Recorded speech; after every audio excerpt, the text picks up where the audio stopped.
Hello and welcome to the Behind the Beat podcast with me, Katie Russell from Planet Drum Music School in London. Join us as we talk to special guests and industry professionals about all things music. Let's get started.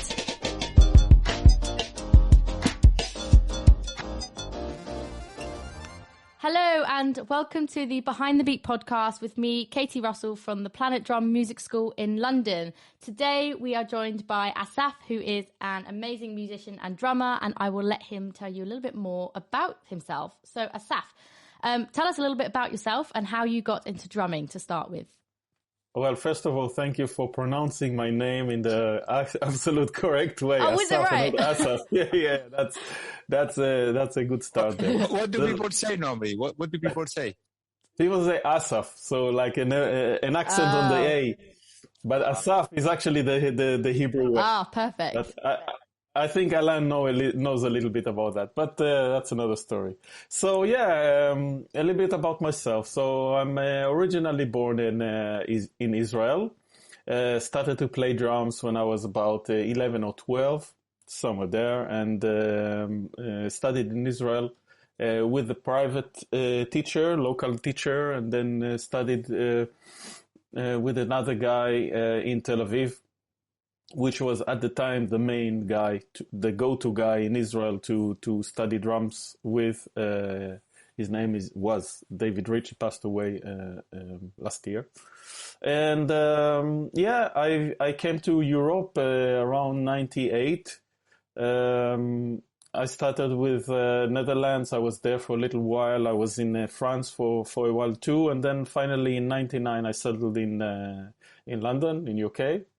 And I'm kind of basically there ever since, and been playing a lot of music and I met a lot of great musicians and people who became friends and collaborators, musical collaborators. And I've been really lucky to been playing with all these great guys who I met in London.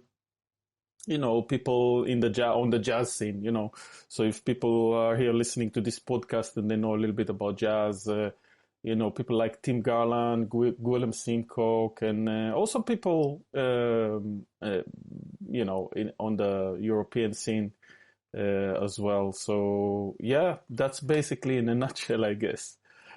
So what was okay, it? Was it? Sorry, I was just going to jump in for a question.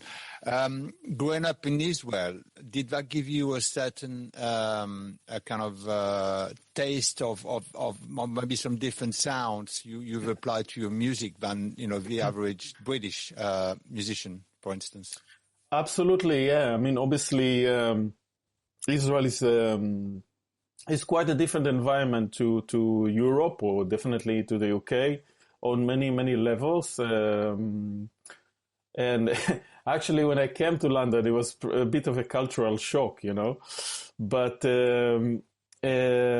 Israel is basically a hodgepodge of a lot of people from a lot of different places in the world.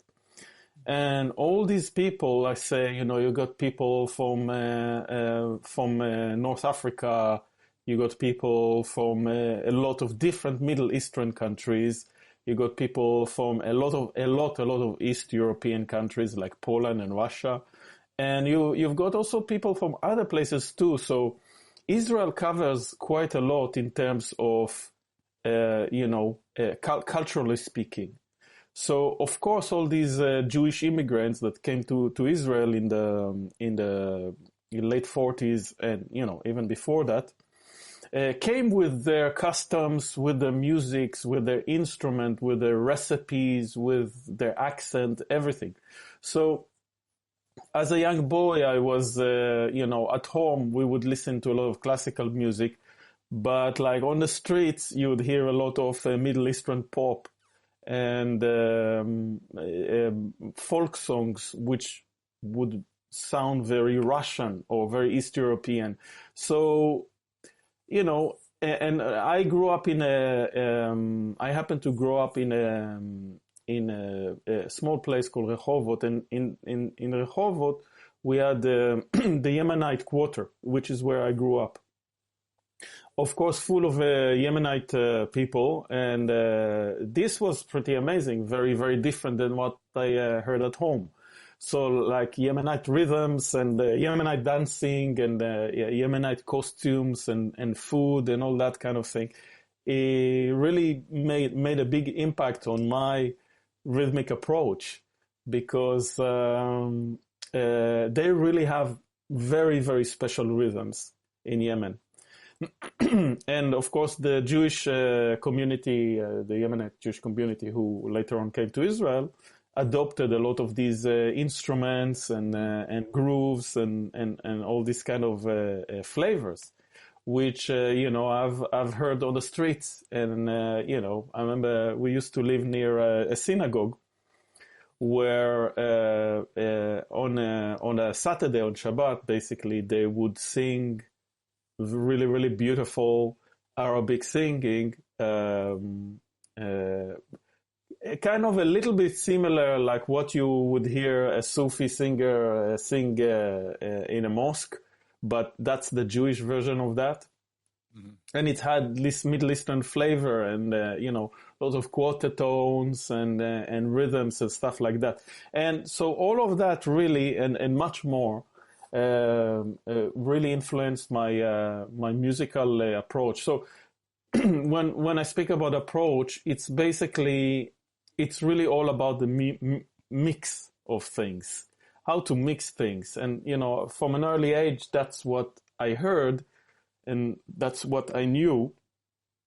And that is something that I'm up to this day basically trying to do in the music that I create, both as a writer of music, as a band leader, but also as someone who is a part of other people's projects too. So yeah, it had definite effect on that. And actually later on, when I started to play as a professional drummer, it was the same thing. One night I would play with a band that plays gypsy music or kind of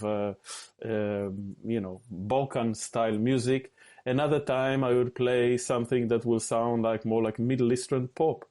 Another time I would play with a jazz band, and on another night I would play totally free improvised music. So, it's just this kind of mix. It's all in that goulash, in that mix of things that cooks together. And I think that really, really influenced my musical approach. Yeah. Yeah. So can you tell us a little bit about, so you said you write your own music. Yeah. Can you tell us a bit more about the projects or some of the stuff that you've written? Of course, yeah. I mean, I've always been interested in writing my own stuff, and I've been doing it since my late teens, basically, writing music. And in my mid-20s, I actually formed a band in Israel. It was my first band. It was a trio with keyboard, bass, and drums with some local guys over there. And recorded my first album when I was, I think 25 or 26 years old, and touring around Israel. So, yeah, I mean, I've done since then, since, let's say, early 90s right up until this day, I'm writing music and running my own bands and recording albums and touring with my own bands and so on, or writing stuff for other projects as well. So yeah, that has also been very, very important part of my career as a musician, I guess. Where has been like your favorite place to have played, like gig live? Oh wow! I mean, there's probably so many, but yeah, there's a big question. I really can't remember all of them, but last month I did a gig, a couple of gigs in Czech Republic, and I used to play there in the early 2000s. Yeah, I used to play there a lot, like almost every year I would tour there for about a span of 5 or 6 years, maybe less than that. But it was quite a long time where I was really, really touring Czech Republic up and down. And I always remembered coming back really elevated, really lifted, because the people were so into the music, the people who came to listen. And when I played in Czech Republic again about a month ago, we did a couple of gigs in Brno and in Prague, and I felt the same thing. There's something special about that place. I don't know why. I think it's because of the people who come to see and listen to the gigs. So that's sort of one place that sticks out for you. Yeah. That one of them, yes. Yeah. I mean, I'm sure there's hundreds, but yeah, there's a lot of other places which I really enjoy, places. I mean, it's always also, sometimes it's somewhere that I never been to before, and it's really exciting to meet some new people and make some new friends, and see how people react to the music. But Czech Republic kind of sticks out for me as one of the places I really like playing in. Yeah. So I think it was a few years ago now, you did a really great masterclass at Planet Drum with us. And something that really stood out to me was, I'm probably going to pronounce this wrong, but you were talking about, is it Konnakol? Did I say that right? Konnakol, yes, yeah. So how did you sort of get into learning that? And yeah. And what is it? And what is it? What is it? For anyone listening. Yeah, exactly. I mean, Konnakol is the South Indian vocal percussion language or system. It's the language that, it's an amazing, very, very ancient art form that was used by South Indian percussion players. Players being Mridangami, Kanjira, or Tavil, Gatam, and so on. And they, instead of writing the music, what they always spoke the rhythm. So, for somebody who doesn't know what it sounds like, it's like an ancient type of beatboxing, basically. So, and it's quite ancient, really. That tradition. And I've, when I was in Israel in my 20s, I had a colleague, a friend, drummer, who visited India and brought with him, this is early 90s, he brought with him back loads and loads of cassettes of South Indian music. He visited South India and got some music over there. And I borrowed a few cassettes of him, and I was just blown away by that music, and the rhythms were so intriguing and so complex and so different than other rhythms that I knew. And I just listened to that cassette on and on and on and on until the cassette basically snapped, and I was just listening for years and years, and I understood nothing, it was like completely over my head. But when I came to London, I realized very quickly that there's an amazing South Indian community here, which is very rich and is very much concerned with preserving the culture, the music, and so on. So I would say around the late, maybe 2007 or 2008, I started to really take interest in what's going on the South Indian scene, and started to realize. I actually realized at that time that there's actually a language that these people speak. So all these rhythms, all these amazing rhythms that I've heard actually can be spoken as well. So that was a big revelation, and I realized there's a lot of people in London who are doing it. But the way I realized was very odd, because I was actually touring in Australia, of all places. And I was just, at that time, I was really fixed on finding someone to show me some of this stuff. And I was asking people around wherever I go. So I go to Australia and ask people about Konnakol. So they said to me, you know what, there is this guy who does Konnakol. So he's a mridangam player, but he's also, because he's in Australia, he teaches also Western people to speak the language. And I called him up, and during my day off in my tour, I met him. Actually, I met him a couple of times, and it was really, really nice. His name was Ravi Chandhira, and he was a disciple of one of the most well-known masters of the mridangam, Karaikudi Mani, Wow. who some people in that field, obviously, most people would know his name in that field.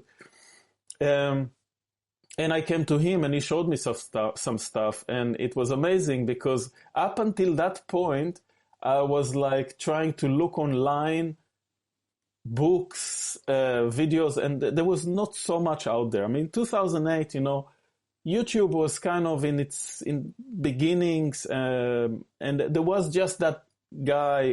His name is Henrik Anderson. He's the guy who kind of started the whole Konnakol thing for Westerns on YouTube. And I watched some of his clips. I actually even took a lesson with him, and it was great. It was amazing. But then when I came to Ravi, and he was sitting with mridangam and saying the rhythms and playing. So I said, okay. So I could see how all this relates, how all this is working in practice. And then when I came back from the tour in Australia, I said, okay, I would like really to study with you, maybe online or something like this. He said, yeah, great. And we did a few lessons. And then he said, you don't really have to study with me online. You can go to London to a place called the Tamil School of Music, where another disciple of this same mridangam master, Karaikudi Mani, is teaching there. And that's how I met my teacher, through this guy in Australia. So to cut a long story short, I met my teacher around 2009 or 2010, somewhere around this time, and started to study with him, and I studied with him for quite a long time. Obviously in between touring and not being away and not being at home and stuff. So, but I will always come back for lessons. And the great thing about Konnakol, it's such an amazing art, and also you don't need to book a drum room or a rehearsal room to practice this. You practice this anywhere. So all that dead time previously that I had traveling became my practice time.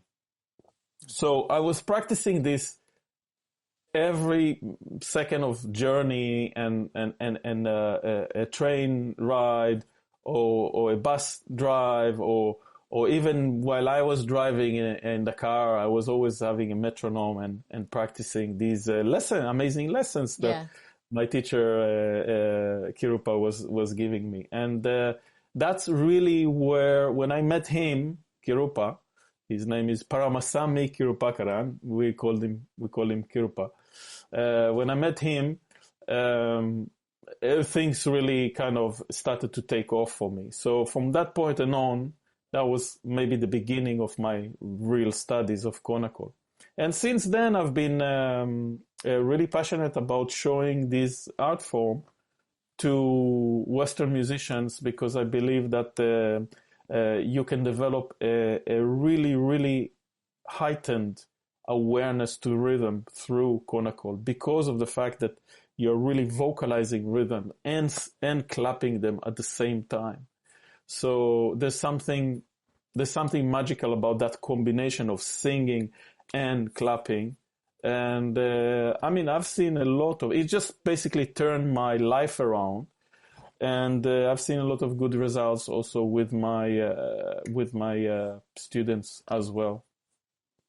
Could you give us a quick example so for the ones who don't know anything about the vocalization? Okay, so I'll try to do a little demonstration. A little early for me in this morning, but I'll do my best. Okay.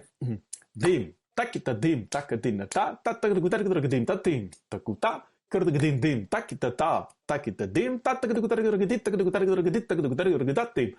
Dina takajuna ta, tatakadikutarigurigidim, takadikutarigurigitarik, takita takadim, dim, na, kurdigudum takita takadim, takadina tom.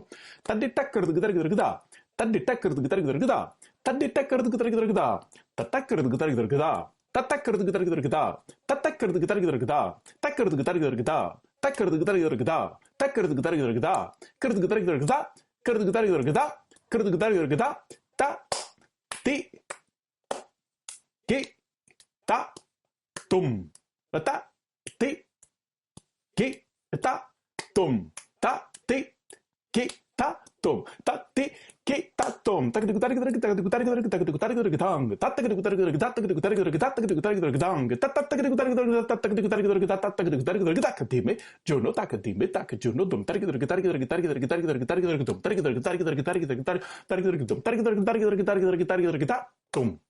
Ah, Hey, that was really good. I remember when you very did the good. masterclass at Planet Drum. It's just absolutely amazing to watch. So, if anyone's listening is interested, definitely like research this because it was such an amazing thing to watch. Thank you. And you know, if anyone is really interested in looking into this, I mean, nowadays you've got amazing clips from on YouTube, all for free and lessons and stuff.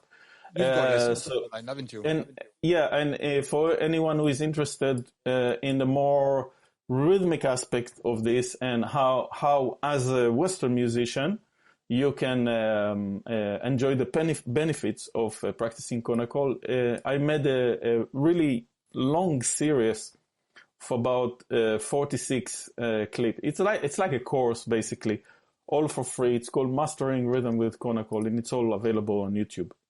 Excellent. We'll put that in the description. Yeah, we'll put the link in the description. Cool. Sort of comes on to my next question really was, do you have any upcoming projects or gigs that you're working on at the moment?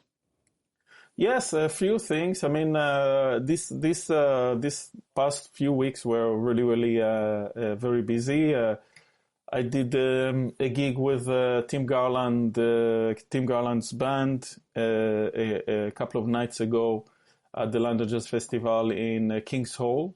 And that was his tribute to Chick Corea's Vigil band, which he was a part of course, before sadly Chick Corea passed away. So we were kind of savoring and celebrating that music from that band, which Chick and Tim were both playing.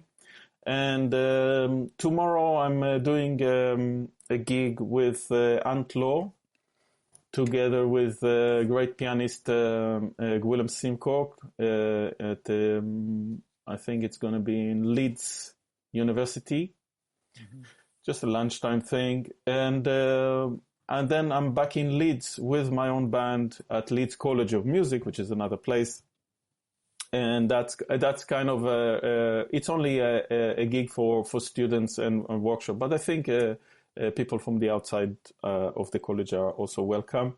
It's kind of an exciting gig for me because I've been writing some new music and I'm preparing some new music for that gig, which hopefully be recorded on an album next year. So those are the things. I mean, there's a few other things that are happening. I'm doing some stuff with guitarist John Etheridge, and what else?